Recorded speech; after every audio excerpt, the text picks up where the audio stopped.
అందరికీ నమస్తే. నేను మీ anchor Lavanya. Welcome to social post. ప్రస్తుతం మనం హైకోర్టు లాయర్ గారు అయినటువంటి సుభాషిణి గారితో ఉన్నాం. ఒకసారి మేడం గారి మాటల్లోనే అడిగి తెలుసుకుందాం. మేడం నమస్తే.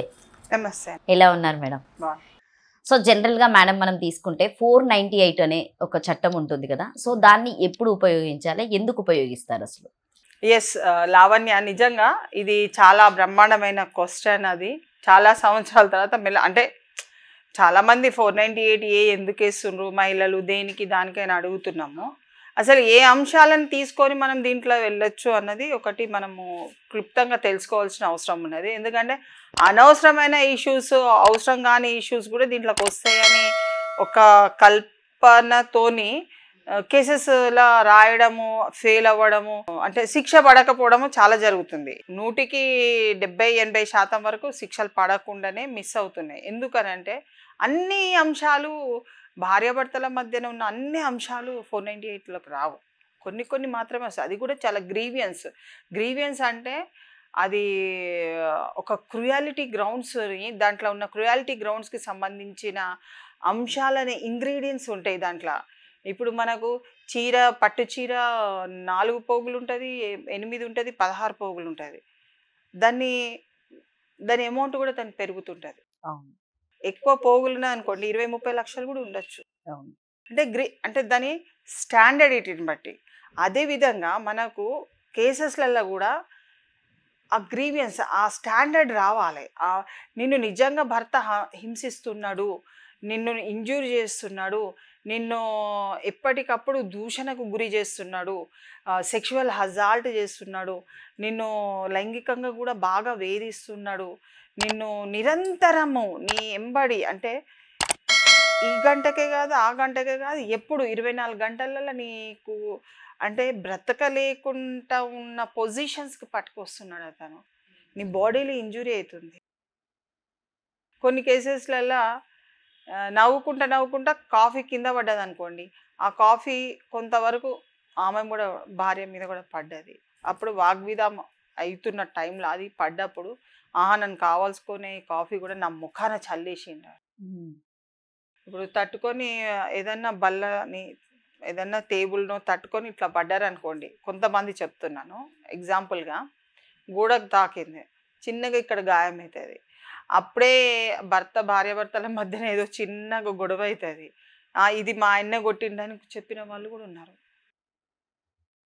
ఒక ఆవిడకైతే ఒక చిన్న సర్టిఫికేట్, అంటే ఆ చదువు నేను చేయబట్టే నీకు వచ్చింది, పిహెచ్డి అనుకో లేకుంటే పీజీ అనుకోండి, ఏదో ఒకటి. ఒక ఆమెకైతే అది జరిగింది.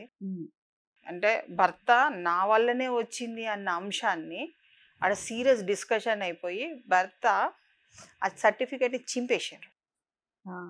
ఒరిజినల్ సర్టిఫికేట్ చింపితే దాని మీద బాగా అగ్రెసివ్గా ఇద్దరి మధ్యన గల్లాట అయిపోయి భర్త మొత్తం ఆమెను కొడితే కింద పడిపోయింది.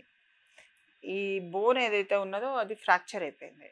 అక్కడనే 6 గంటల వరకు ఆమె స్పృహ తప్పి పడిపోయింది, బ్లడ్ అంతా పోతుంది. సో ఈ అంశము మీకు క్రుయాలిటీ గ్రౌండ్స్లో వస్తుంది. అక్కడ ఒక అంశము, ఒక అఫెన్స్ జరిగింది, ఒక క్రిమినల్ అఫెన్స్. కావాల్సుకొని కొట్టేసిండు, తెలుసు అది కొడితే అది క్రిమినల్ అని, అయినా కానీ కొట్టిండు. ఎందుకు? ఆమె ఇంజురీ కావాలి అంటే నన్నే ఎదిరించే అంటే ధైర్యం చేస్తుందా భర్తకి? ఇక్కడ ఏంటంటే చాలా మటుకు ఫ్యామిలీ ఇష్యూస్లో ఏమవుతుంది, భర్త మీదకి భార్య ధైర్యం చేసి అతన్ని అపహాస్యం చేసిందనో, లేకుంటే అతన్ని చాలా మటుకు అంటే విభేదించి మాట్లాడినట్టయితే తట్టుకునే పొజిషన్లో ఒక పురుషుడు, భర్త పొజిషన్ ఉన్న ఒక పురుషుడు దాన్ని సమర్థించలేడు.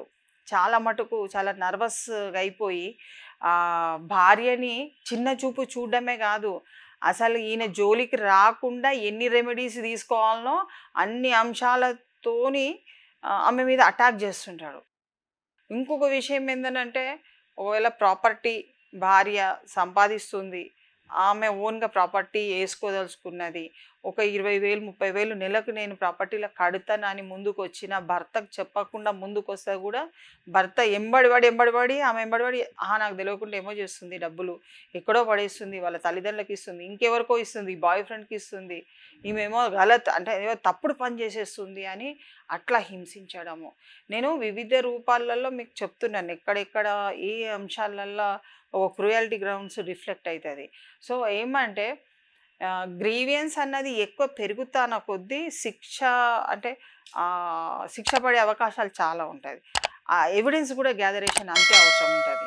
చాలామందికి ఏ ఎవిడెన్స్ పనికొస్తుందో తెలియదు, కానీ నేను ఈ ఎవిడెన్స్ పనికొస్తుందని అంటే ఈ ఎవిడెన్స్ని తీసుకొని పెట్టుకునే వ్యక్తులు కూడా ఉంటారు. కాబట్టి లీగల్గా వీఆర్ నాట్ బౌండ్ టు అంటే ఆ సజెషన్స్ మేము ఇవ్వము. మనం ఇచ్చే ఒక నీకు అన్యాయం జరిగితేనే నువ్వు కోర్టుకు రావాలి, నీకు అక్కడ పరిష్కారం జరిగే యోచన ఉంది, సజెషన్ ఉంది. ఈవెన్ పోలీస్ కౌన్సిలింగ్ కూడా చేస్తున్నారు, ఈవెన్ అడ్వకేట్స్ కౌన్సిలింగ్ చేస్తున్నారు, లీగల్ సర్వీసెస్ అథారిటీ మీడియేషన్ చేస్తుంది.